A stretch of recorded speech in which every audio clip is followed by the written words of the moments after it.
Let's remember, there was a good guy with a gun at my high school. He only proved to be a coward with a gun.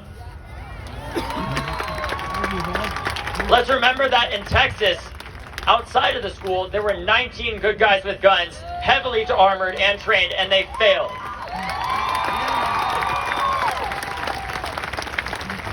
First responders need to be the last resort and not the first to saving our kids from gun violence. Because the reality is putting more cops in schools hasn't worked, and it won't, because it only is going to keep... Let's think about who actually is made more safe by that, but also realize that putting more cops in schools actually may be a form of endangering our students as well. For the students that don't have the privilege of having my skin color, or the fact that I am an American citizen. We need to stop these shooters before they get on campus and stop endangering the lives of our first responders, our students and teachers, because people on Capitol Hill don't want to do their job and protect us.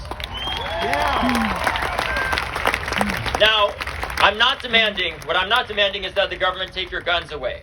What I am saying is that we are neither pro-gun or anti-gun. We are all pro-peace.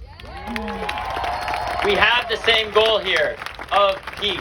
Let's focus on what we can agree on. Assault rifles are designed only for one purpose, to be a killing machine. Surely, we should be taking as many steps as possible to make these deadly weapons harder to access and properly vetting every single person who desires to own them in the first place.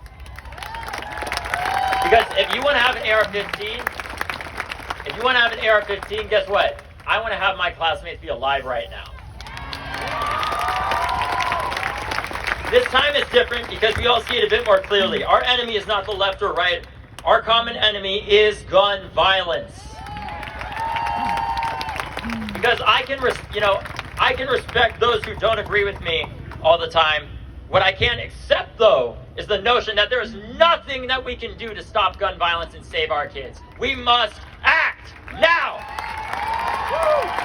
Because the children that are dying every day are not Democrats or Republicans. They are T-ball players and honor roll students with bright futures and big dreams. Every time one of their lives is being taken, someone is motivated to join this fight. We will work arm in arm with every single one of them. And when we win this fight in the end, our history will look back, and the only question that they will ask is, why the hell did this take so long? Because we will win. Peace will win. But it will take persistence. Young people did everything right. To the people who marched 4 years ago and are still marching today, we've done everything that has been asked of us. The movement is not broken, our government is broken, and it's time to fix it.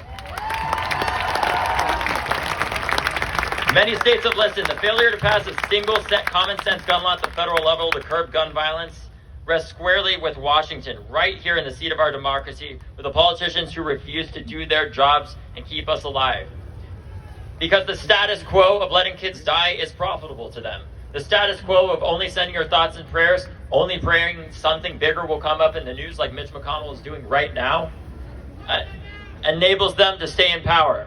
Mitch McConnell needs us to forget about this.